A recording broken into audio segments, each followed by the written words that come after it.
brought some tears to people's eyes. Joining us on the show is a parenting practitioner, Ronke Poshe Adeni. Welcome to the show, Ronke. Thank you. Thanks for having me.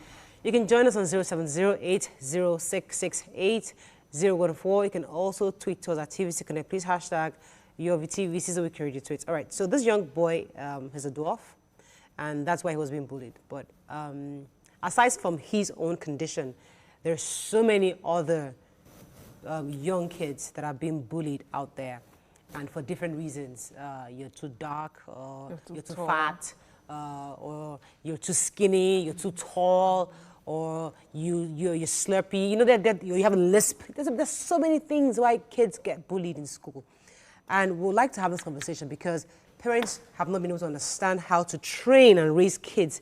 If your child is a bully, your child is being bullied, how do you manage these circumstances? So let's start from this video. When you watch this video, what came to your mind, and how do we start as parents to begin to help our children who are being bullied? Okay, thanks. Thank you. In fact, when I saw the video, the first thing I did was tag all my educator friends. Okay. That was the first thing I did on Instagram. Like, something has to happen because it's getting worse. It is actually getting worse, and that's from the ignorance of a lot of people. So I saw posts where people were being abusive as well.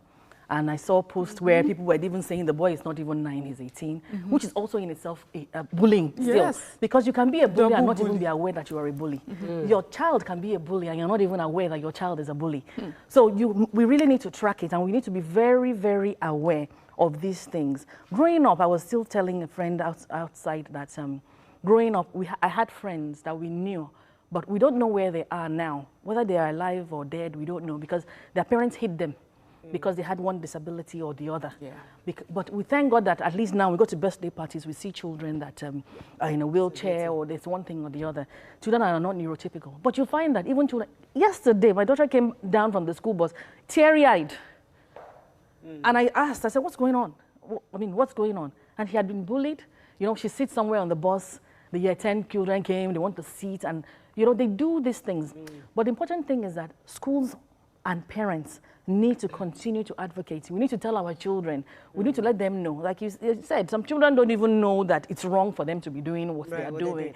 Let me hear Nima's views on this. So, the problem I have is the failure of the institutions, because this is a mother who is trying to do her best to protect her child.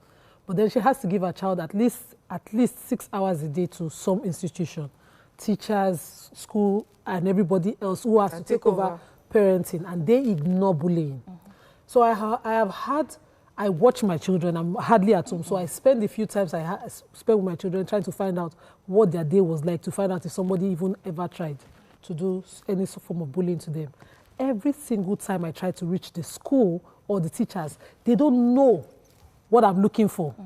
They seem inept about why are you asking these questions? Why are you digging for these kind of things? Maybe I've had a conversation with my child and I suspect certain things, and I'm saying to the teacher, if this happened under your watch, you are the ones who fill in this gap for me. Let me know exactly. And they're wondering, I was just teaching. So they go to school just to teach. How do we tell teachers that their job, or what should institutions do for the people, the personnel that they put in these children in their care? How much of preparation should they do on them? And how should they equip them to even know, to spot things like this? So it's a tricky one, very, very tricky one. Now, teachers are there to teach, we understand that. But at the same time, a lot of private schools, let me use private schools in this case, they are kind of like being bought by parents. So when something happens, you see that the parent is there. They are the bullies, they are the actual bullies. They're coming to fight the management, that this happened, and there's a little spot on my child's arm, something happened. So sometimes the teachers are like, I can't shout. Because they will come, some of them will come with policemen to intimidate. I saw scars on my son. I called out the teacher. She didn't have answers. I called out the school. I was going to sue them. Who should fill in that gap? How did he get that scar? He can't come home every time with a scar and then I'll sleep now. Where is he getting the scars from? So you have the questions. The teacher in whose care the child is in between certain number of hours a day must be able to say what exactly happened. The story of bullying. Except she wasn't in class. And a lot of times, I was caught in between this, really touching and shocked. And I had two people's opinion at the same time, because I was watching with my kids and a friend's kids. The first person was like, this is in Nigeria. She shouldn't have put her children in that, her child in that school, because these are children. what does the child know? At the end of the day, the child is innocent and seeing a funny, weird-looking person and is wondering, why do you look weird? The child is, the person's opinion was that the child is too small to comprehend the difference. My own children, at the moment when they saw the video, also had that reaction of, why does it look funny? Why does his face look funny? So, being that I had watched the video and I was watching it again when they saw it, I now used that moment to teach them about dwarfism, that these people are human beings, they have deformities, and that's the way life is. They didn't create themselves. There's nothing they can do about it. So I was able to make it a teachable moment. But that's a child that I feel has compassion. I raised my children to be compassionate, but yet the first reaction with seeing something that is not normal is to query it and be weird. So it might come across as being bullying, like as bullying, but the child just didn't know that this is. Okay, but when I'll come to you, Miriam. Please 1 minute. Talk about the example you just gave of a child not knowing is someone's failure to inform. So yes, he's a dwarf in class. If the teacher continuously pays attention and educates the class on how important he is as a human, that gap will be covered. I'll come to you, Miriam, because when I watched that video, the first person that I felt was responsible for this was the mother or the parents. Why is that? And this is the reason I said that is because, first of all, you have your child is a dwarf, or whatever deformity your child has, or whatever. That child should have been equipped from home. First of all, you want to accept and understand that you're different, and you must accept that you are different, and you must be explained to that being different doesn't mean you're bad for it. But once a child knows who he is, and you prepare the child to know you might face some kind of bullying. People will ask you questions. People will call you short. They'll call you this. They'll call you ugly. But that's how the world is, and this is how you handle it. You prepare your child for those circumstances, because not just because you want to always, you cannot fully equip every single child, but there's certain cases where you must equip your child because they're going to face the real world. Is that not going to be in primary school? I'm sure. Wherever you go to, you are going to face some kind of opposition. You must know how to equip. I agree. Sorry, let me get to May I? Okay, so, let me just respond to you. He's a child. I don't know how much of preparedness she's going to give that child, and he will be so immune to bullying, even us as adults. No matter how confident we are in our looks, in our careers and everything, somebody would say one thing that would sort of get us. Imagine a 9-year-old. The only thing that I feel, and I heard it somewhere as well, that we need to do is we need to put children of all abilities together. Children need to understand that there are different kinds of children, different kinds of people. You talked about your child looking at someone and wondering that he's weird. Children always look out for things that are not normal. And some children are more empathetic than others. My daughter is a really sensitive child. There's a person I normally go to make my hair who has an autistic child and dribbles. When my child gets there, she's playing all around her. She doesn't see that she's different. But that is one child. And the mother always tells me that every time your daughter comes, my daughter never laughs the way she laughs when your daughter is here. My daughter doesn't see that. Instead, she'll be like, stop dribbling, and then she wipes her mouth. But that is one child. It's not like that for everybody. But if you take these children away, isolation. You isolate them. These ones that are growing up do not know the difference. Even when you come to school in a cast, they are wondering what's wrong, what's wrong with you. But people have made wearing casts cool, where they are drawing also. So we need to make it a conversation. Now about teachers in school. I'd like to go to the teachers in school, but for a second, I'd like to respond to what you just said. Now, I know somebody, Crystal Chibush. She had her daughter, her limbs were off. They were my neighbors for many years. And I saw how she was able to help that child understand, listen, you're different. You have one limb. Kids will push you around. But she was able to make that child know who she was beyond her disability. Swimming, she was part of swimming. Karate classes, she signed her up. She made her feel that, listen, you're no different. So the point I was trying to make is that parents must understand, once you have a child, as the child is growing up, it's important that that child get all that, the opposition you might expect to get it from the house, understand, get the validation also from the house. So once you go outside and you begin to hear that, get that, you know somehow, okay, this is going to happen. I've been prepared for this moment. However, I can overcome. So for me, that she puts that child in school, that he goes to school every day is already something that she has prepared him for. she will not just That's take the him to real school. world. That's To the she's real world. sending him That's out what into the I'm real world. But he's not prepared for that. No, Yeah. he had a Children want meltdown. friends. No, he probably meltdown. gets it and deals with it. But that one day, you know, that one day when we all can't handle it anymore, he probably has been prepared for it, but he wants friends. Nobody wants to be picked on repeatedly. There will just be one day that when that load will break the camel's That's why I back. want to shout out to that mother, because I've seen where the times I call out certain things builds up confidence in my children. My daughter she walks with her head high. That if my mommy should hear, you know my mommy. Do you know my mommy? You know, so when she needed to stand up for him, she did what she could. She put a video out there. She called out the people she should. That's her building his confidence. Imagine him having a world where he thinks, nobody will help me. She wake up one morning and truly would have committed that suicide. Yeah. And she was actually broken too. Yes. From that video, she was a bit broken, and it happens to all of us. So I'd like us to put the video aside. Yes, let's talk about because there are bullying going on in our schools today. So I wanted to talk about teachers in school. Yeah. So for me, I've spoken here about my son being bullied, and it took a while before I realized that was what was going on. Until he got to primary 3, the thing had affected his behavior. And I was happy, even I was worried, but the teacher also had seen it, and we had a conversation. Now he's in primary 4, and this teacher has gone further, which is they're having conversation in their class about bullying. And then prayer time, they make it a prayer point.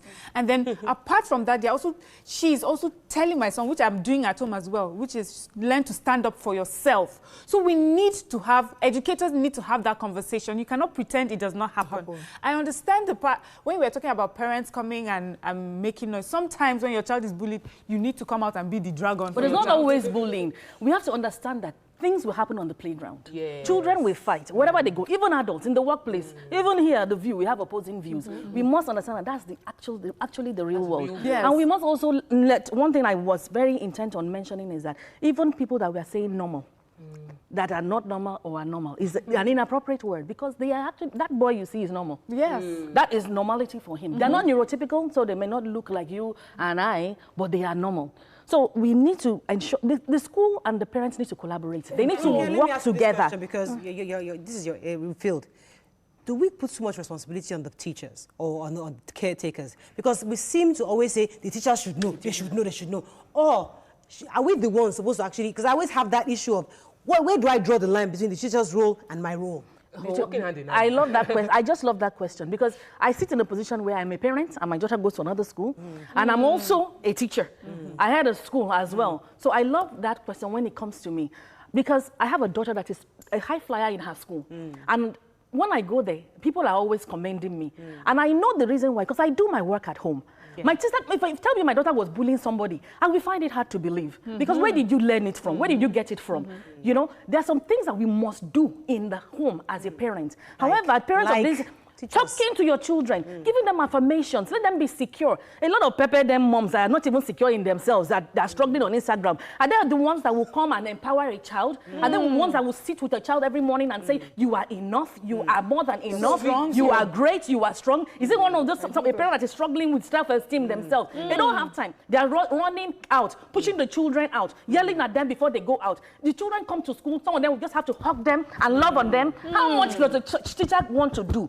You as a parent, if you have smacked the child, you are late, you didn't wake up early, you didn't eat your breakfast, you didn't do this one. By the time you do all that, the child comes to school, like, so vulnerable. I think that I see a practical example is that we sort of repeat the cycle that we see. So this is what I've seen, and we end up doing it without being conscious. It's an unconscious thing on how we raise our children, and these conversations like this help viewers to learn.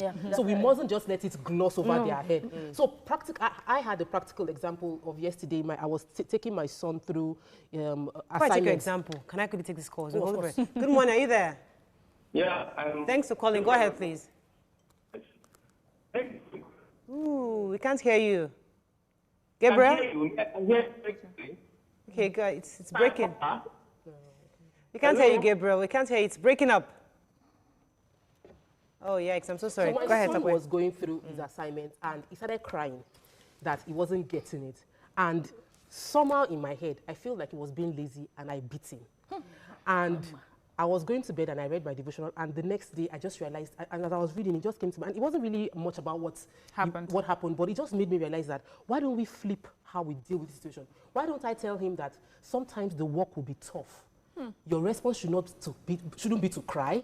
It should be to think calmly and find a way to solve the problem. But my default from what I've seen around me and how I was brought up was to beat that weakness from the child. Which is so bullying. we had that conversation in the morning. Bullying. We had that conversation in the morning, but how many parents take time to think through their actions? So we're just busy living life. So we must be deliberate about how we interact with our children and then let them understand that these weaknesses happen. I was bullied a lot as a child. I was too tall and I was extremely skinny. Yes. And every name was called. We're in the same and room. my parents never brought it up that this is who you are. You should. There was no confidence from my mom or my dad. Yeah. They just felt like you will be okay. You just reminded me of something. Let me take this call first. I come to Nima. Good morning. Are you there? Yes, hi. Good morning. Thank you. Go ahead, please. I'm a first-time caller. Welcome to the show. Okay, so I want to talk about bullying. Yes. You know, when I saw that video, I thought about myself. I remembered myself in elementary school. I was a class monitor, and I was bullied. And that affected my speech member growing up, and I started stuttering. So I stuttered until I finished university. It was in my graduate school when I was in my master's that somehow I started speaking normal, and then my confidence came back. So I think that perhaps we should try the "it takes a village" model that our parents used in those days and worked for them. And we should all come together and support, parents that their kids are going through such. And somehow social media has been sensationalizing the suicide of young people. That is why most of them are seeing it as an exit from bullying. Right. Thank Fantastic. you. Thank you very much. Yes, Nima. So, again, on this school thing, when a parent spots scars on their children, the school can say it was from the playground. I saw him slide. This is where, if that question remains unanswered, that parent goes to sleep. That is not a good parent. You must fill that question with an answer before you rest. The failure of the teacher to answer it is failure in her capacity to be a teacher. So, now, but you can ask your child now, what happened to you? If your child is a toddler, for God's And that's sake. where the issue is. Exactly. But if the child is talking, you can say, I fell down on the playground. Because cameras are not on. Some typical class has 20 children in the class. So let me walk you through. I have two children. One at that same age could tell me exactly what happened. The other would be like, I don't care, and the sky is there. So I needed someone that could talk because this one's speech is slower than the other to fill in the gap. So I was a worry parent. I've done my to observe. So some parents are hot. In fact, if I had gone to school that week, that thing happened, I probably would beat up. Till now, I still have images of me catching that teacher somewhere and giving her the hold on a minute. That's how parents would know. I'm not trying to justify. I'm just saying that some parents, you see them when they're hot-tempered, they're asking questions, they're angry, and you think that this is just a worrisome parent. That's a parent who is worried. What will I do? This child wasn't there. I wasn't there to protect this child. What have I failed? That's a parent having those issues. Yes, so I'm just saying now that if we talk, I wanted you to talk to schools now on how to equip teachers to know more that their job is more than teaching. It includes also watching the children, even seeing whether a child is eating healthy. Because our school has gotten there because some parents like us has raised those questions and we've gotten there now. That's what I wanted you to address. Right. Okay, so for me also, I wanted to address just what the last caller said, where she said a village to raise your child. It takes a village to raise a child, but I'm just afraid for the sort of village that we have now to raise our child. Good. So now you're watching this video and a lot of people came out heartbroken. I can't believe this happened to me. And yet I'm wondering, so who are these people that are heartbroken? Where were they when it was happening? Who are the people bullying? How come there's so many people heartbroken and yet there's so many people bullying? What is happening? Is it that until we put it on social media and we put a name to it, then it happened, then, it touches us. But every day we're bullying children, we're bullying each other. Let me take this caller. Good morning. Are you there? Yes, good morning. Thanks for calling. Go ahead, please. Okay. You're live. Go ahead, please. Okay, good morning, ladies. Morning, Tammy. Yeah, good. I'm a first-time caller. Welcome to the show. Okay. I just saw the video. I'm seeing it for the first time on your station. It's such a pathetic video. And I've been listening to what all of you have been saying, and I think everyone is correct.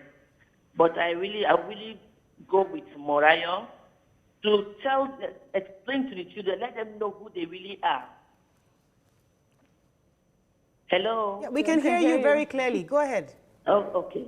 So to let them know let the children know who they really are, so that when they find themselves in situations like that, they can fight for them. It's not really easy. I give you an example. My daughter went to school and came back and told me her teacher called her name. She was so embarrassed. She was so angry that she had to speak rudely to the teacher, according to her. I told her, I'm like, you didn't really have to speak rudely to him. She was like, do you know who my mother is by doing this to me, by telling me that? Then the teacher said, who the F is your mother? So my daughter, my daughter was so angry. So talking about parents that go to school angry with, this is a private school, you're paying money. You don't know when you get so angry and want to go to school to go. Which one Nima was saying earlier. You become a dragon. How do you sit down and let your child be bullied? Unfortunately, we have to go on a break. Children stand up for themselves. Tell them who they really are.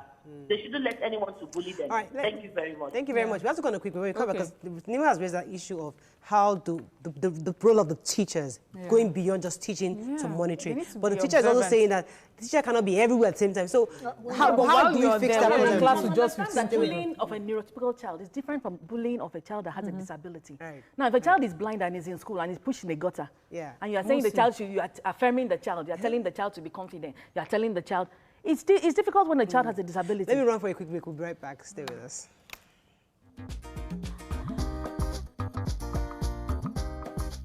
Stay tuned. Your View will be right back.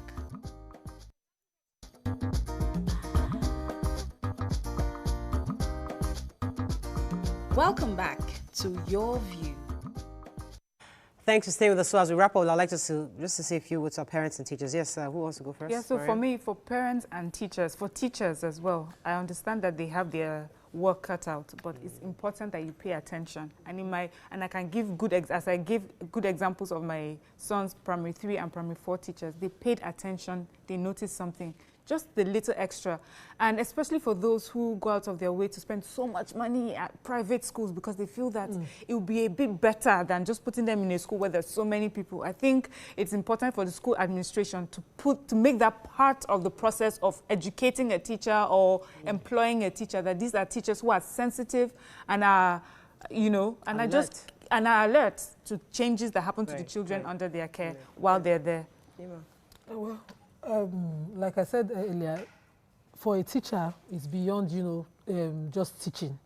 As a job, your job is also partly parenting. And I most appreciate my daughter's teachers. All the years, I've never had to deal with this kind of thing with them.